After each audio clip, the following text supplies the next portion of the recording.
sentidos, verdades vão brilhar. Digitar com santa força é nosso farol. No portal TDW, o saber rompe o sol.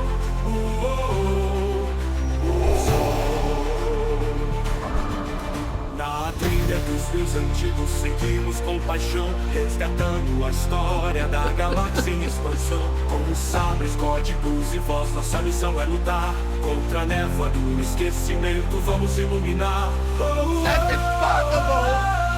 E somos todos Jedi da palavra e da razão. Guardamos o cânone, reescrevemos a canção. Portal TDW, rebelde é o teu nome. Na galáxia distante és o farol que consome. De arquivos imperiais, as lendas de Titã, mergulhamos no saber, revelamos a visão. Voando com os caçadores, nas rotas do saber, trazemos o que é esquecido pra quem quer entender.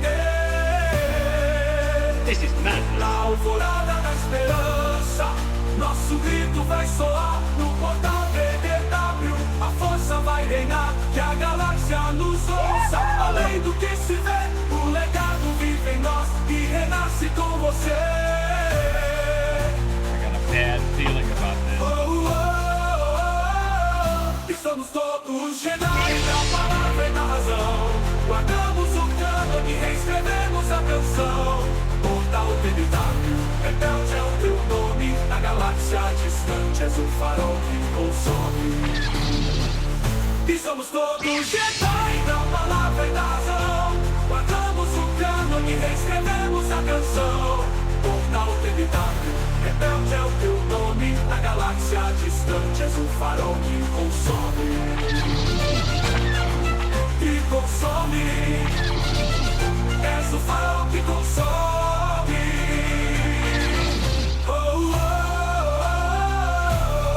This is the way. Aliada minha é a força. E poderosa aliada ela é. Olá, nós somos do Portal TDW e bem-vindos a mais uma conversa aprofundada sobre o universo Star Wars.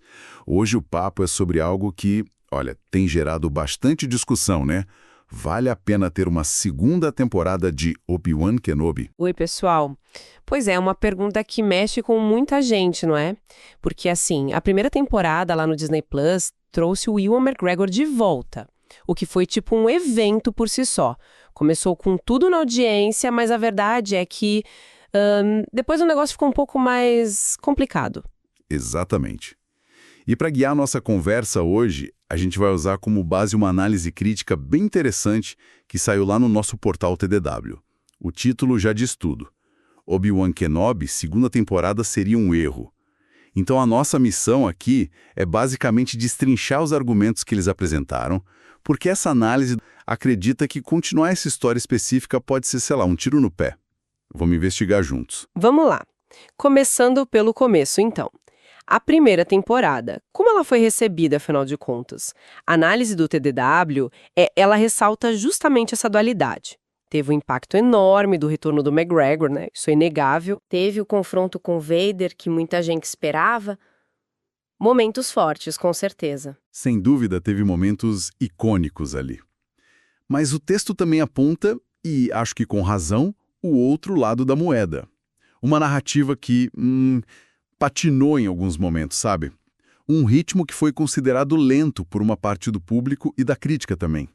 E algumas escolhas com personagens secundários, tipo a jovem Leia, que, bom, dividiram bastante as opiniões. Dividiram mesmo. A matéria do TDW resume bem isso quando diz que, abre aspas, a recepção crítica e do público se mostrou bem mais dividida. E aí já vem a provocação inicial do texto. Esses pontos altos, esse reencontro, essa emoção, eles compensam os pontos baixos a ponto de justificar mais, sei lá, 6, 8 episódios? É uma pergunta boa pra gente começar a pensar. É uma ótima pergunta. E um dos ingredientes-chave dessa primeira temporada, e a análise do TDW explora isso bem, foi a nostalgia. Não dá pra negar.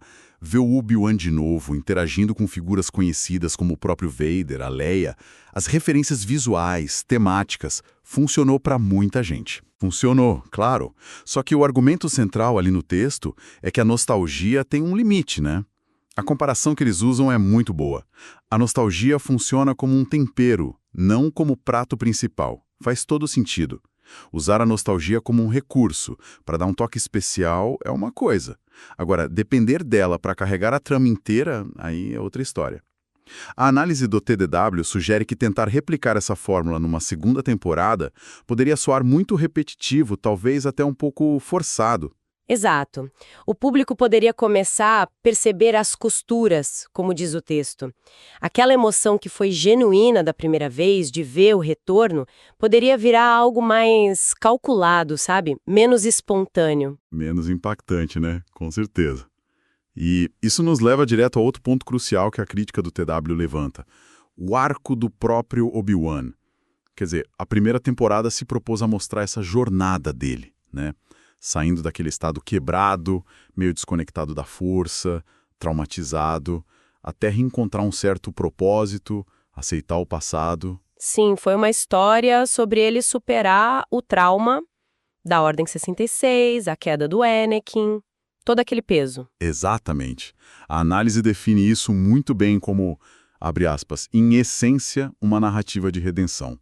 Ele precisava passar por aquilo para chegar onde ele chega no episódio 4. Uma redenção que, pelo menos na série, pareceu se completar ali no final da temporada, certo?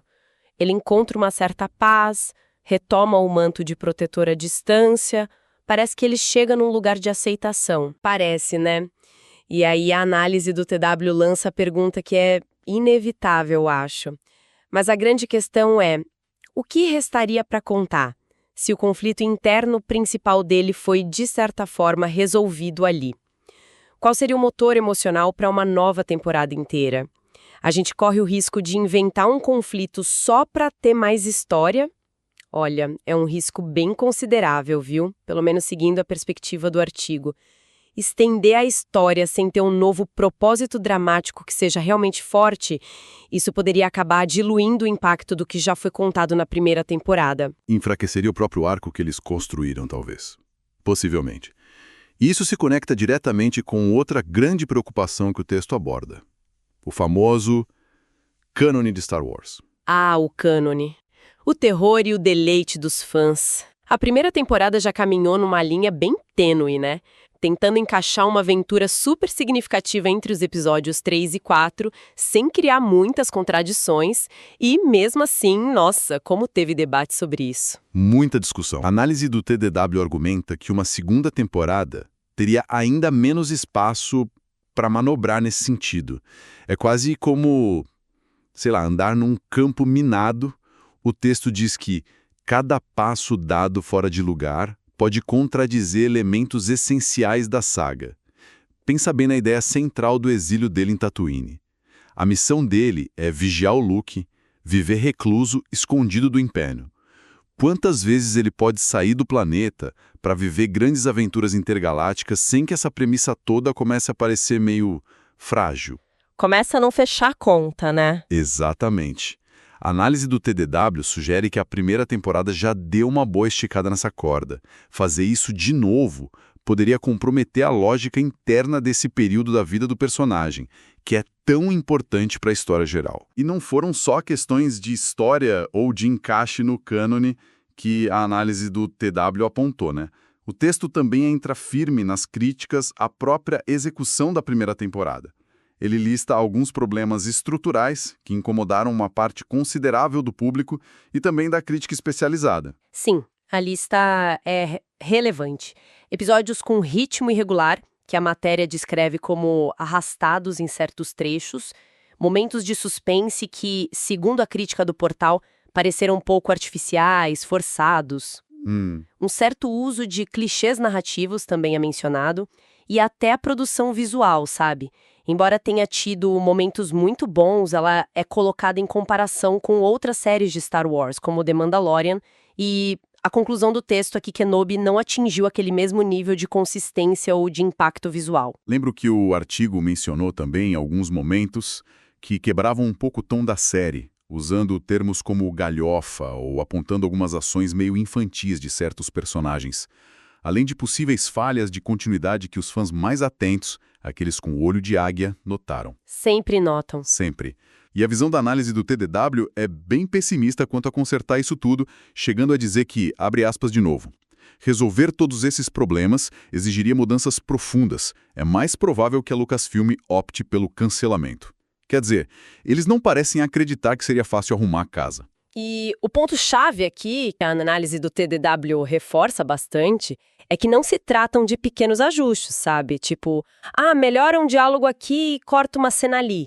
Seriam problemas que, para serem corrigidos de verdade, demandariam uma revisão bem significativa no roteiro, na direção, talvez até no orçamento para melhorar o visual. Um retrabalho grande. Um esforço grande e, claro, arriscado. E a leitura do artigo é que, diante desse cenário, a continuação se torna menos provável ou, no mínimo, muito mais complicada de justificar internamente lá na Lucasfilm e na Disney. Agora, é impossível a gente falar de Obi-Wan Kenobi sem falar do Ewan McGregor, né?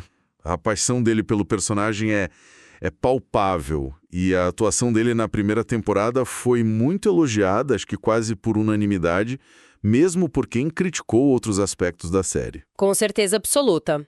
A análise do TW faz questão de ressaltar isso, diz que sua performance carismática consolidou-o como um dos grandes ícones de Star Wars. E é verdade, ele entregou a vulnerabilidade, a dor, a confusão e depois a redescoberta do personagem de um jeito muito convincente. Ele carrega muito da série nas costas, né? Carrega. Mas aí vem o dilema que o texto propõe que é bem interessante. O talento e o carisma do ator, por maiores que sejam, e são enormes, eles conseguem, sozinhos, sustentar uma história que talvez já tenha dado o que tinha que dar. A frase que eles usam é forte, mas direta. Paixão não substitui narrativa. É um ponto delicado, né? Porque a gente ama um ator no papel, mas... E a análise do TW também toca no risco da superexposição. Obi-Wan é um pilar de Star Wars, claro, mas usar ele excessivamente, talvez só para capitalizar em cima do nome do personagem icônico, isso pode acabar desgastando a imagem dele. É um risco. O texto até compara um pouco com o legado mais contido, mais misterioso do Alec Guinness, no original, e sugere que a primeira temporada já fez a ponte necessária entre o Obi-Wan das prequels e o Ben Kenobi da trilogia clássica. Será que a gente precisa de mais encontros, mais desencontros, nesse período específico da vida dele? A análise do TDW questiona essa necessidade e levanta também a questão da relação do fandom com o próprio McGregor. Existe um carinho imenso por ele e pelo trabalho dele. Uma segunda temporada que, porventura, não estivesse à altura das expectativas, paradoxalmente poderia acabar arranhando essa imagem tão positiva que ele tem, o que seria péssimo para todo mundo, né? É um equilíbrio muito, muito difícil de achar. É verdade. E voltando um pouquinho à questão do tempo, da cronologia, a análise do TDW insiste bastante nisso. Como justificar narrativamente mais uma grande aventura do Obi-Wan fora de Tatooine naquele período? E mais especificamente, como lidar com o Darth Vader. O confronto deles na primeira temporada foi o clímax, né? O ponto alto para muita gente. Foi o grande evento da série, sem dúvida. E o argumento do texto é que repetir essa fórmula, ter outro encontro climático entre eles nesse período, seria um erro grave. O impacto daquele duelo veio, em grande parte, por ser algo inesperado, sabe? Uma exceção à regra do exílio, do distanciamento deles. Esse confronto está justamente no caráter de exceção. Transformar encontros Obi-Wan versus Vader em algo recorrente nesse período, antes do episódio 4, isso poderia banalizar um dos pilares dramáticos mais importantes de toda a saga. Perderia o peso. E isso se encaixa numa preocupação maior que a análise do TW expressa, que eu acho válida, sobre o estado atual de Star Wars, a possível saturação de personagens icônicos. O Vader, por exemplo, ele já apareceu bastante recentemente em outras mídias, né? Rogue One, séries animadas, jogos... Sim, o texto alerta justamente para esse risco de reduzir Star Wars a uma coleção de reprises, em vez de abrir espaço para novas ideias. Trazer o Vader de volta com destaque em Kenobi segunda temporada poderia reforçar essa sensação de que a franquia está olhando demais para o próprio umbigo, para o passado, em vez de criar o futuro. Revisitando os maiores sucessos, né? A análise defende que o cânone deveria servir como um guia, para proteger a coerência e a essência do universo, e não ser só uma lista de greatest hits a serem revisitados ad nauseam. Precisa ter espaço para o novo também. Claro, mas aí entra o outro lado, que não dá para ignorar, e a análise do TW também entra nessa seara. O lado comercial da coisa. Star Wars é vital pro Disney Plus, né? Precisa gerar conteúdo constante para a plataforma, manter assinantes engajados. E a primeira temporada de Kenobi, apesar das críticas, teve números de estreia muito expressivos. Isso pesa. Sem dúvida alguma. O texto é bem direto ao ponto aqui, acho que não tem como fugir disso. Cada série deixa de ser apenas uma obra artística e passa a ser uma peça de uma engrenagem comercial. Isso é um fato no cenário atual do streaming, para qualquer franquia grande. É a realidade. A grande questão, como a análise coloca, é encontrar o equilíbrio. O hype inicial da primeira temporada foi inegável, foi gigante. Mas a frustração posterior de parte do público também foi real. O risco de saturar a audiência com conteúdo de Star Wars que talvez não mantenha um nível consistentemente alto de qualidade, ele existe. E como o fandom de Star Wars reage a isso tudo? A gente sabe como é. É uma base de fãs super intensa, apaixonada ao extremo, mas também muito vocal e frequentemente bem dividida nas opiniões. Muito dividida. A análise do TDW sugere que uma segunda temporada, que fosse percebida pelo público como sendo feita mais por uma obrigação comercial, sabe, mais para cumprir tabela de conteúdo do que por uma necessidade narrativa real, isso poderia gerar uma reação bastante negativa. Mesmo com o Ewan McGregor lá, que é tão querido. O texto levanta uma pergunta que para mim resume bem essa tensão toda, entre o lado criativo e o lado comercial. A pergunta que fica é: a nova temporada seria feita porque há uma história realmente forte a ser contada ou apenas porque o algoritmo pede mais conteúdo de peso? É a busca por aquele equilíbrio super delicado entre entregar o que o público e, claro, o mercado pede e, ao mesmo tempo, manter a integridade artística e narrativa da história. E a análise do TDW claramente pende para um lado nessa balança. Claramente. A conclusão deles é que, neste caso específico do Obi-Wan, os riscos narrativos canônicos de execução superam e muito os potenciais benefícios de uma continuação. Bom, acho que percorremos bem os principais pontos levantados pela análise crítica lá do portal TDW. A tese central do texto é essa: uma segunda temporada de Obi-Wan Kenobi enfrentaria muitos obstáculos. Problemas narrativos, dificuldade de encaixe no cânone, o desafio de superar as falhas estruturais que já foram vistas na primeira, tudo isso tornaria a aposta muito arriscada. Exato. E a frase final da análise, que eu acho que amarra tudo, é um bom resumo. Nem toda história precisa continuar. É forte, mas faz pensar. E só relembrando, nossa conversa foi toda guiada por essa matéria lá do portal TDW. E talvez a reflexão que fica pra gente, a partir desses argumentos todos, é sobre essa dificuldade que às vezes existe em reconhecer o fim de um arco, né? Será que o maior desafio para os criadores, nesse caso específico, não seria nem inventar mais história para o Obi-Wan nesse período já tão explorado, mas sim ter a coragem de aceitar que a jornada dele na série talvez já tenha chegado a uma conclusão que foi satisfatória, foi significativa? Mesmo que a lógica do streaming peça sempre por mais e mais continuações. Exatamente, mesmo que a engrenagem comercial peça ao contrário. Reconhecer o ponto final pode ser um ato de respeito à própria história. Uma ótima reflexão para a gente fechar. E fica a pergunta para quem está nos ouvindo: o que mais chamou a atenção nesses argumentos? Concordam com essa visão de que seria um erro continuar? Ou acham que ainda tem história para contar ali? Adoraríamos saber a opinião de quem acompanha a gente. Com certeza. Para quem quiser ler a análise completa com todos os detalhes, é só buscar lá no portal TDW. E claro, a conversa pode e deve continuar nas nossas redes sociais. A gente está em todas elas, listadas lá na matéria original. Telegram, Facebook e Instagram, X, que era o Twitter, Threads, Blue Sky e também no YouTube. É só procurar por Portal TDW. Venham conversar com a gente. Isso aí! Muito obrigado pela companhia e até a nossa próxima exploração aqui no Portal TDW. Até a próxima, pessoal! Até a próxima, pessoal!